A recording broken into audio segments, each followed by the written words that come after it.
Hello, everyone. Hello, and welcome to the Masterpiece Lounge with Chrisnatha.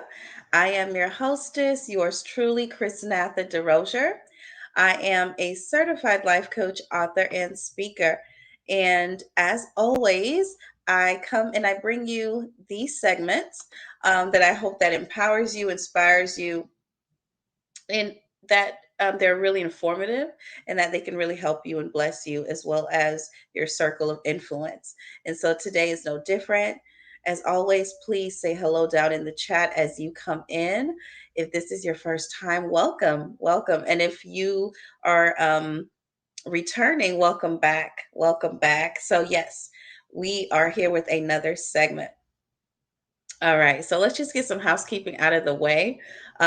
Say hello down in the chat. Let us know where you're tuning in from, what city, what state, or what part of the world, because we know you are tuning in from everywhere. All right, so we're going to be talking today about preparing for the second half of the year.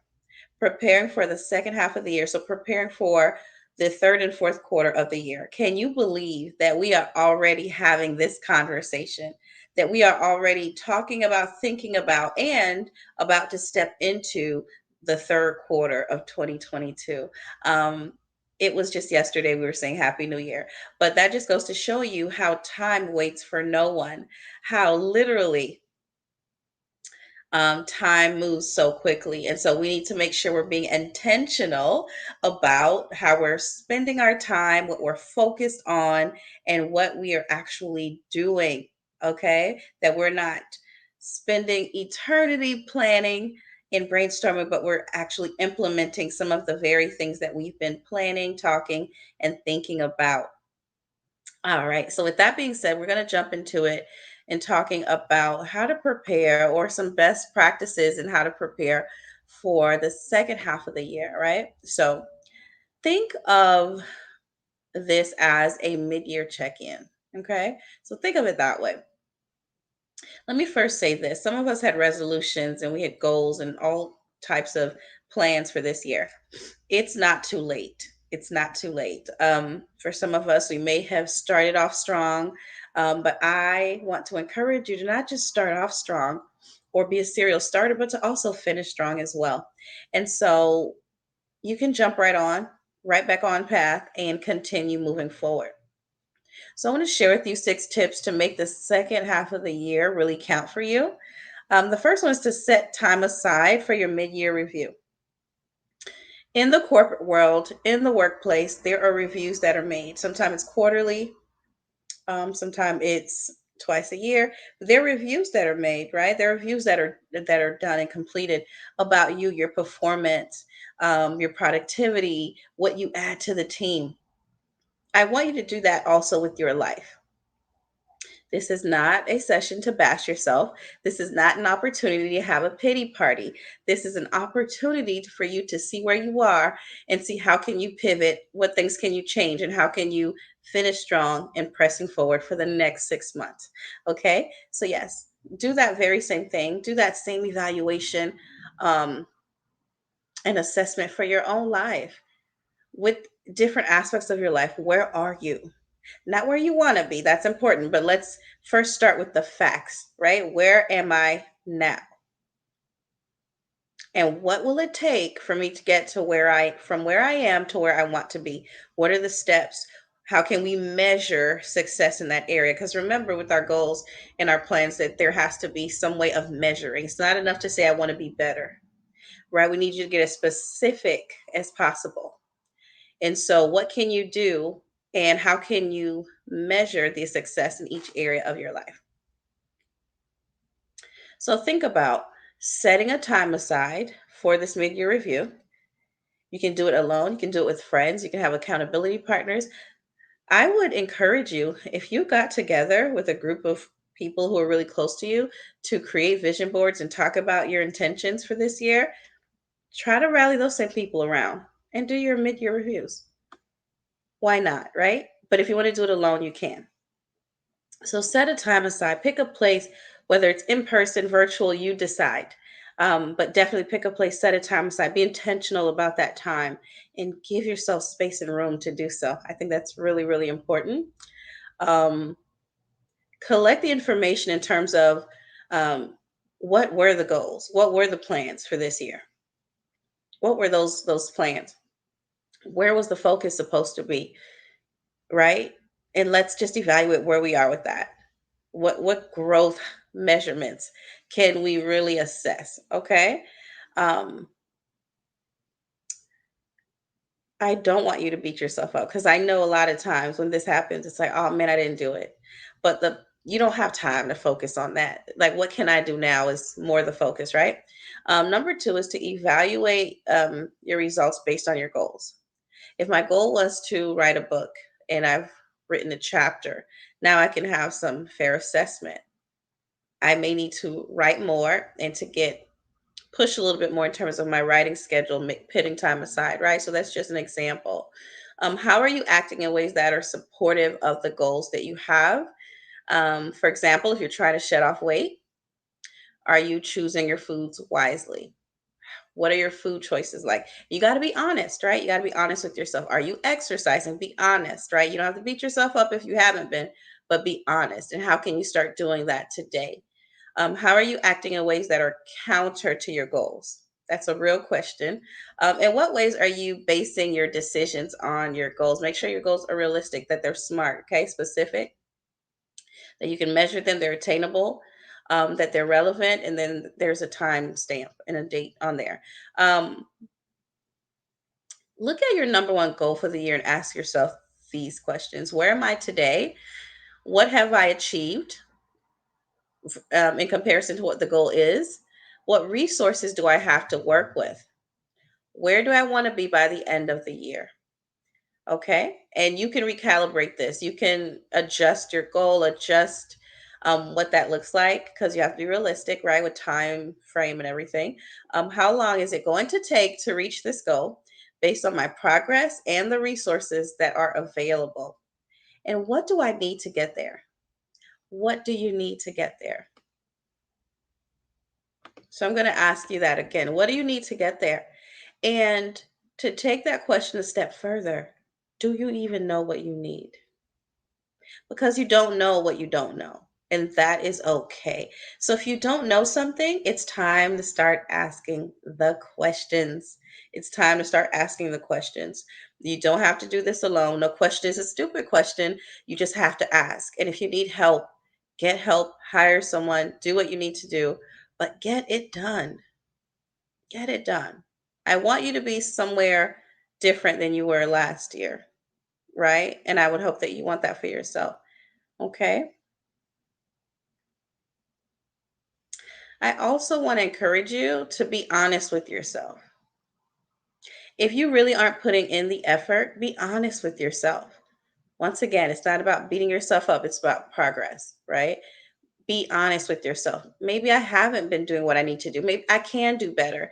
Maybe I have been playing small. So, if that's the case, why? And is this goal still important to me? And if it is, then what can I do to have a paradigm shift, right? To shift my mind, my thinking, right? So that I can really just do it. No excuses, doing it the best that I can. So I know at the end of this, I did my best, right? This is a personal journey for all of us. Also, I want you to think about recalibrating your plan. You may have to adjust some things on your plan within some goals in terms of time frame, how you're going to reach the goal, who's involved. All of those things are okay. It's always important to come to the table like this and to tweak things if necessary. That's why you have to sit down and do a review, evaluate where you are and what's working and what's not working. If you were calibrating your plan, think about this. What are your recalibrated goals? What are some goals that you've had to change and tweak, and what that looks like for the rest of the year? How do you want to engage with prospects and clients if you own a business? What do you want to do differently, right? Also, for all my business owners out there, what marketing tactics do you need to focus on, right? What are some things I need to do differently in terms of promoting my business? How many more clients do I need to work with during the second half of the year to reach my financial and fiscal goal that I set out for myself and my business? And so these are real questions. Being able to measure the very things that you want to accomplish. What changes do I need to make in my business management practices? Do I need to build or grow my team? Do I need an assistant? These are real questions. I would encourage you to also plan for potential obstacles because things don't always go as planned and sometimes things happen. So be prepared to have to um, fix some things, right? To jump in there and say, this didn't work. However, we've anticipated this. Okay, so anticipate that and plan for obstacles. All right, so let's move on to the next, and that is to create an action plan for the third quarter. So sit down and actually create a plan for the next 3 months. And for those of you who've already done this, congratulations, you are ahead of the game, right? But for those of you who haven't, that's okay. But take time. That is the main message I want you to really hold on to, grab and hold on to today. Take time to plan. Make the time, right? Make the time. It's important. So create an action plan for the third quarter. This is what we're going to do. This is how we're going to do it. These are the things that I need. These are the things that I have, and I know how to get from A to B. So in the next 90 days, I can sit down again and say, okay, we're on track. And then we're going to tackle the final 90 days. Okay. So think about, what knowledge or skills do I need to acquire? Whose help do I need? What personality traits and attitudes do I need to possess? Do I need to change some things? What habits and behaviors do I need to change or let go of? So these are some questions I really want you to ask yourself. And I want you to also get into the second half of the year as if it's the first half of the year. Go into this.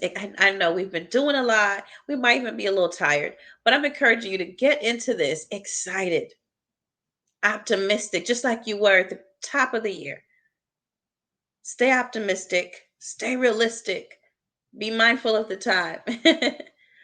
And I'm going to throw in a bonus. Be sensitive to the Holy Spirit.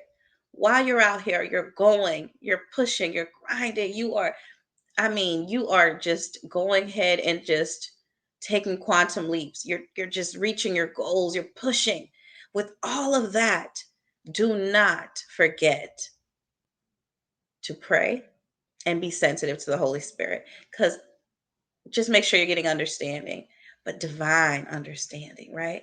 Because it's so important that we are sensitive, because if God is telling us to take a detour, we need to be sensitive to that. If God is telling us, listen, I know this plan, you guys, airtight, but there's a little bit of shift I need you to take here, and it's going to make the difference.